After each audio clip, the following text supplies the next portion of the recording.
Let us jump back into some more Carmilla. 'Cause holy heck. Chapter 8. Search.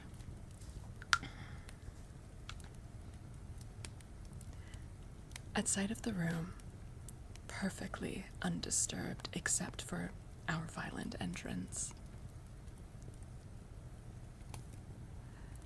we began to cool a little and soon recovered our senses sufficiently to dismiss the men. It had struck Mademoiselle that perhaps Carmilla had been wakened by the uproar at her door, and in her first panic had jumped from her bed and hid herself in a press or behind a curtain, from which she could not, of course, emerge until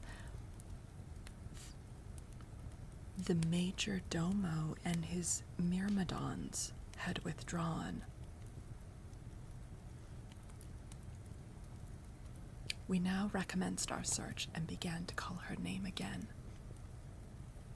It was all to no purpose. Our perplexity and agitation increased. We examined the windows, but they were secured.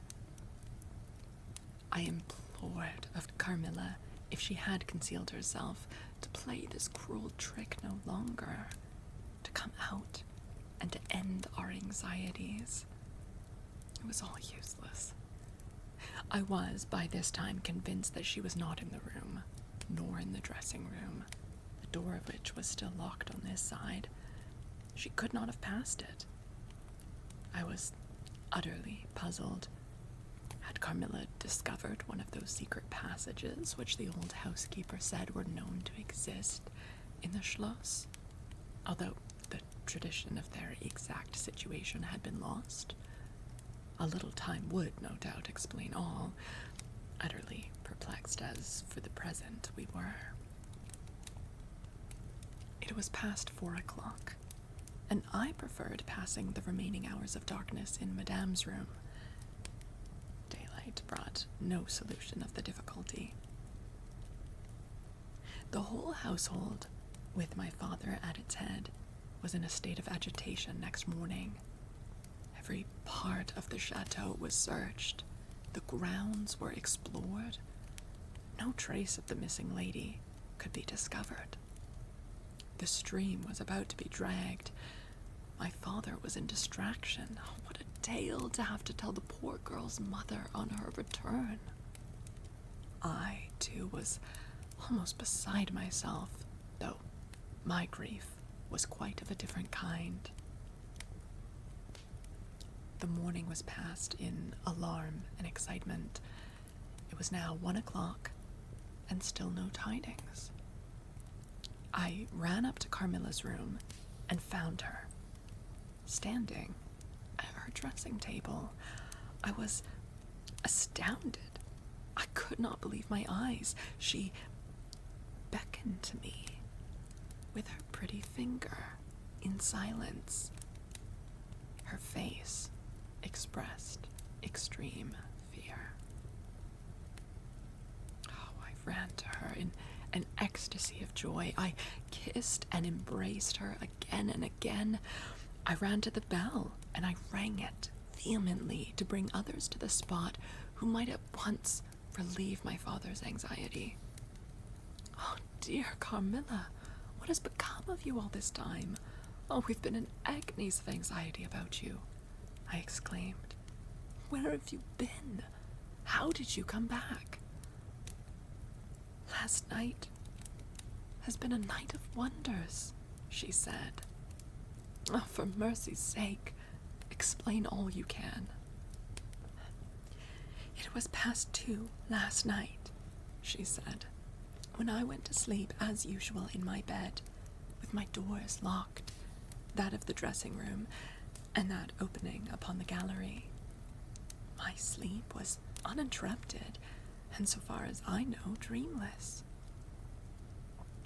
But I woke just now on the sofa in the dressing room there, and I found the door between the rooms open and the other door forced. How could all this have happened without my being wakened? It must have been accompanied with a great deal of noise, and I am particularly clearly easily wakened. And how could I have been carried out of my bed without my sleep having been uninterrupted? I whom the slightest stir startles. By this time, Madame, Mademoiselle, my father, and a number of the servants were in the room. Carmilla was, of course, overwhelmed with inquiries, congratulations, and welcomes. She had but one story to tell, and seemed the least able of all the party to suggest any way of accounting for what had happened. My father took a turn up and down the room, thinking. I saw Carmilla's eye follow him for a moment, with a sly, dark glance. When my father had sent the servants away, Mademoiselle, having gone in search of a little bottle of valerian and sal volatile, and there being no one now in the room with Carmilla except my father, Madame, and myself, he came to her thoughtfully, took her hand very kindly, led her to the sofa, and sat down beside her. Will you forgive me, my dear, if I risk a conjecture and ask a question? Who can have a better right? She said. Ask what you please, and I will tell you everything. But my story is simply one of bewilderment and darkness. I know absolutely nothing. Put any question you please, but you know, of course, the limitations Mamma has placed me under. Perfectly, my dear child. I need not approach the topics on which she desires our silence. Now, the marvel of last night consists in your having been removed from your bed and your room without being wakened. And this removal having occurred apparently while the windows were still secured and the two doors locked upon the inside. I will tell you my theory and ask you a question. Carmilla was leaning on her hand dejectedly. Madame and I were listening breathlessly. Now, my question is this. Have you ever been suspected of walking in your sleep? Oh, never. Oh, since I was very young, indeed. But did you walk in your sleep when you were young? Yes, I know I did. I've been told so often by my old nurse. My father smiled and nodded. Well, what has happened is this.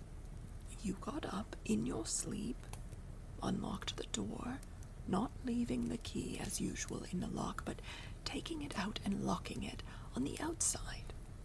You again took the key out and carried it away with you to some one of the 25 rooms on this floor, or perhaps upstairs or downstairs.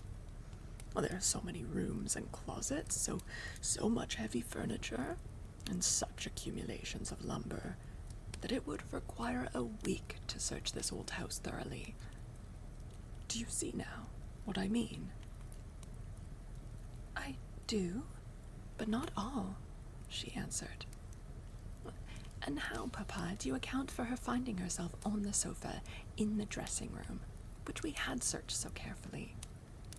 She came there after you had searched it, still in her sleep, and at last awoke spontaneously, and was as much surprised to find herself where she was as anyone else. I wish all mysteries were as easily and innocently explained as yours, Carmilla, he said, laughing. And so we may congratulate ourselves on the certainty that the most natural explanation of the occurrence is one that involves no drugging, no tampering with locks, no burglars or poisoners or witches, nothing that need alarm Carmilla or anyone else for our safety. Carmilla was looking charmingly. Oh, nothing could be more beautiful than her tints. Her beauty was, I think, enhanced by that grateful languor that was peculiar to her. I think my father was silently contrasting her looks with mine, for he said, "I wish my poor Laura was looking more like herself," and he sighed. So, our alarms were happily ended, and Carmilla restored to her friends.